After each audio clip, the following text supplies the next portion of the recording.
Welcome back to another episode of the Liberated Women podcast. I'm so excited to be sharing with you my first podcast episode from my jungle casita in Costa Rica. Those of you that have been following my journey so far, you'll know that my partner Josh and myself have made a huge move across the world from the UK all the way to Costa Rica to manage a retreat center and to create a new way of living, to create a new lifestyle for ourselves, a pura vida lifestyle, as they like to say in Costa Rica, where you get to enjoy the weather, you get to enjoy the nature, you get to enjoy the jungle, the beach. It's a much more slow paced and relaxed lifestyle here. And I think so many of us are craving and desiring this kind of way of living where everything gets to slow down and you get to live life on your terms. And this was part of my journey to liberation. This was part of my journey to becoming the liberated woman that I wanted to be along my path of feminine and spiritual awakening. And you'll know if you're tuning in for the first time to this podcast, welcome. You will know that you will find out that I speak a lot about feminine liberation, a lot about the way that we want to live our life, about shedding the shame, about shedding the chains, shedding the shackles that bind us as women, and choosing a new paradigm, a new way of being, particularly for women who are new earth leaders, women who know that there is a new way of living, a new way of being, who desire more from their lives and have been actively working to shed the conditioning that they have been carrying all their lives. And those of you that have joined me many times on this podcast will know that I talk about this repeatedly because it is something that I am so passionate about for your wild liberation.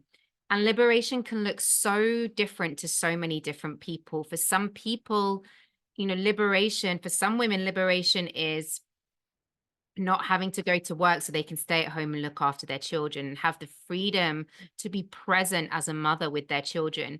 For other women, the feeling of liberation comes from releasing any shame that they are holding onto around the way that they look, around the way they are presenting themselves in the world, the way that they appear to other people, the career choices they've made, the relationship choices they've made, shame around sexuality, sensuality, eros.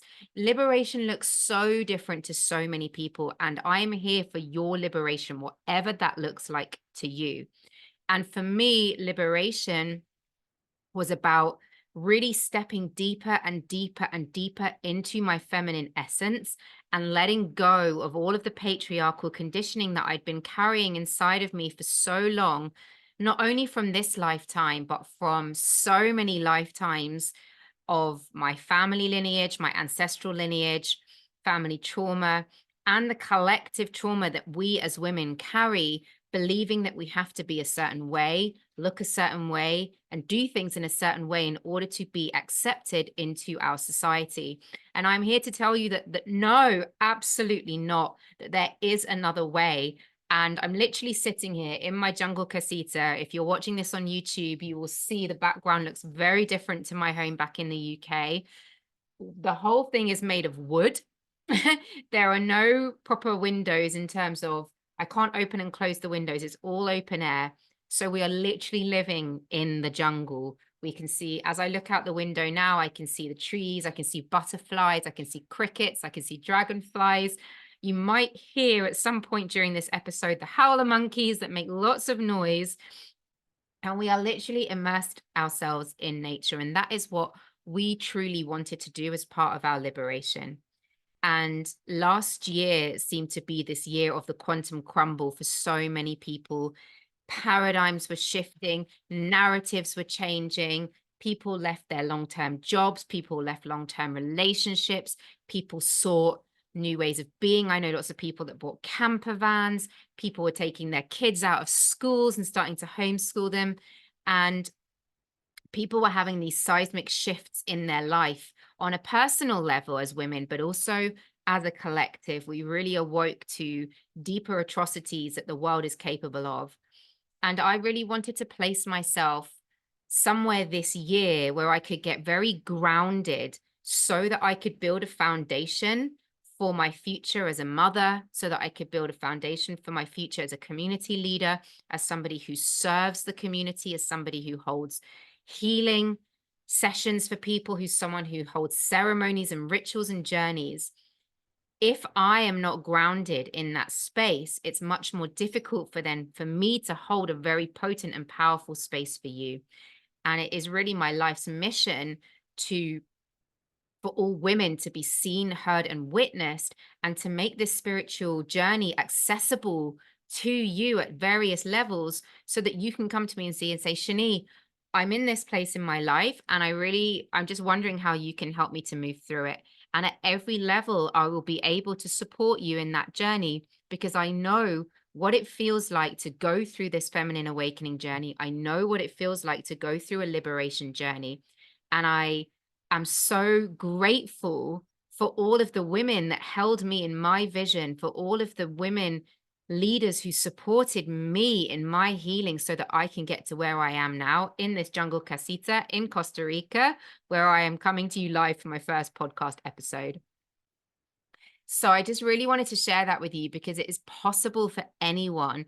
Your visions and your dreams, they live in the seat of your soul, and you are woman, and you are creatrix, and you are magic, and you are intuitive, and you are powerful.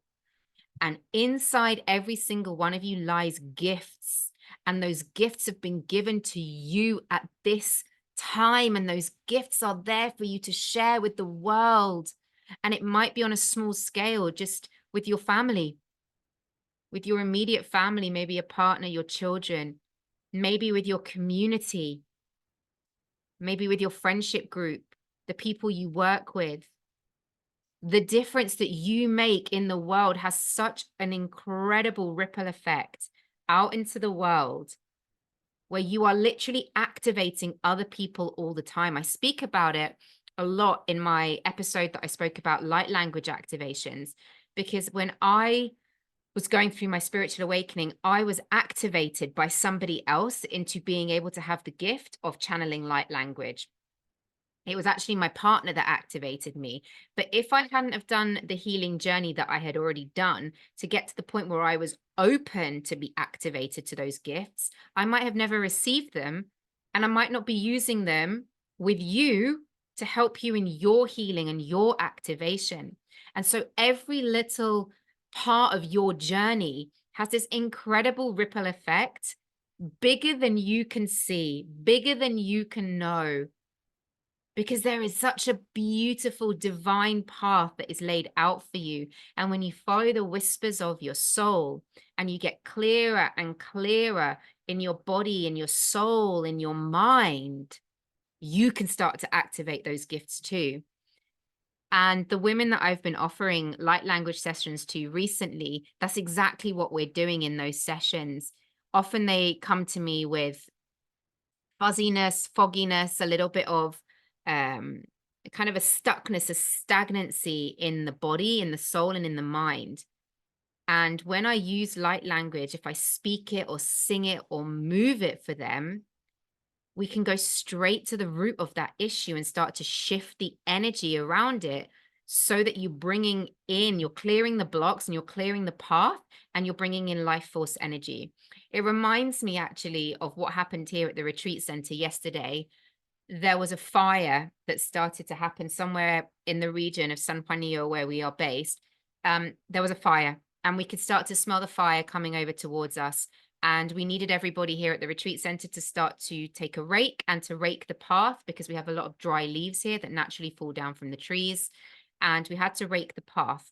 And as we were raking the path to stop the fire, we were creating these energetic boundaries. And it's exactly to stop the fire from coming in, right? To stop the smoke, to stop the fogginess. And it's exactly the same when you are feeling stagnant and stuck in your body, and you know that you want to move forward, but you're just not sure how. And you feel that sense of, like, I know I'm ready. I know I want to move forward, but I'm still stuck in a specific space in my head, in my mind. My mind is ruling. I feel foggy. I feel cloudy. I feel heavy. I feel dense. I feel maybe lethargic, tired, sleepy. It's the same as raking the leaves on the path yesterday. We raked them so that we could clear a path and create boundaries so that the fire couldn't then come in and burn us and create that smoke. And it's the same with the light language. We're creating a clear pathway so that you can start to have clearer visions. You can start to get clarity, feel lighter in your body, feel more alive, feel more grounded. And I think grounded is one of the key things that I am going to be working with this year. Being grounded is pivotal. It is so important for us as women when we are expected to do so many things on a daily basis and fulfill all these expectations. Staying grounded is going to be the key to keeping as clear as possible. So one of the things that I would highly recommend you do to ground is, first of all, to keep your phone out of your room at nighttime and switch it off and find yourself a different alarm. Here we have the howler monkeys. They wake us up at 5:30 a.m. Wherever you are in the world, you can use a natural alarm. I used to have one in the UK where the sun would, the light would rise up naturally at a certain time, so that it would be the light that wake you up, but it's in a natural way. So it's not abrasive. It's not blue light. It's not going to hurt your eyes. So the first thing I would recommend is getting your phone out of your room, switching the alarm off, and finding a more natural way to wake up. Listen to the rhythm of your nature. Since being here in Costa Rica, we've been going to sleep when it's dark around 8:30 p.m. We're already in bed. I'm tired by 9 o'clock, and we're up at 5:36 a.m. because that's when the light comes in, and that is the natural nature. That's like the rhythm of nature, and we're living in it. And we're so disconnected from that in the West, and that's why we're so ungrounded. So put the phones away. Second thing would be, first thing in the morning, if you can, is to touch the earth, whether that is a plant in your house, whether you have a garden that you can go outside and touch, or whether it's just you having a stretch and gently bending over and getting your hands onto the ground, whether it's a carpet, wooden flooring, doesn't matter. As long as you are connecting with the earth, you take 3 deep breaths in through the nose, out through the mouth, and you send that breath down to the earth. Especially if you are someone like me who lives very much in the astral realms, if you are a psychic, an oracle, a healer, if you are someone that is highly sensitive or empathetic, you will find that your dreams are very active and you are activated at nighttime. So when you wake up, you want to bring that back down to earth and ground it. And the third thing that I would highly recommend you do is get natural sunlight in your eyes. So if you can open your curtains straight away and get as much natural sunlight in your eyes as possible, that is really, really important for your circadian rhythm. It's important for us as women with our hormones to keep them regulated. And it also helps you adjust to the day and get you connected with the rhythm of nature. Those are 3 things that I would highly recommend that you can do to get grounded every single morning. Even if you're not living in nature, you can find ways to connect back to grounding, because from that space, that is where you can start to get clearer for your day, find your sense of balance, and go into your day feeling more alive, more open, more connected, and ready to take on anything that happens to come throughout the day, because we can't control the chaos in the world. We can only control ourselves and our balance. So I just wanted to drop in with that short episode today from the jungles of Costa Rica. I can't wait to share more with you as we journey. I'm going to be bringing Josh onto the podcast so that we can share more about our story and keep you updated. The exciting thing about being here is that Josh and I have now joined our forces to create our own, we like to call it like a living, breathing movement or entity, but it's in a really positive way. We've created our own living, breathing, truthful movement called Alchemia Earth. And we are the cosmic couple that is bringing spirituality down to earth, making it accessible for other people. We live our lives in ceremony. We live our lives as ritual. We live our lives in the most cosmic way, but we really want to bring the heavens down to the earth, the skies to the earth, Father Sky, Mother Earth. And we couldn't think of a more beautiful and perfect place to do it. The stars here at night are unbelievable. It's like somebody just dropped a bunch of fairy lights into the sky. It's honestly so beautiful. And when we look up at the stars at nighttime, we feel so blessed because we know our star ancestors are there with us, guiding us. But we are here on the earth because we are humans and we are bringing that cosmic energy to earth at this time to create a new shift, to create a new paradigm, to transform and transmute so that we can live in another way and make this accessible to so many people so that you too can live the life that you desire. So we would love you to come and follow our journey. We have a new Instagram page at alchemia.earth. I'll put it in the show notes. We would love to have you along for the ride. We are going to be launching this on the 10th of February, which is the Chinese New Year, just after the new moon. So new beginnings, planting the seeds, always following the rhythms of nature.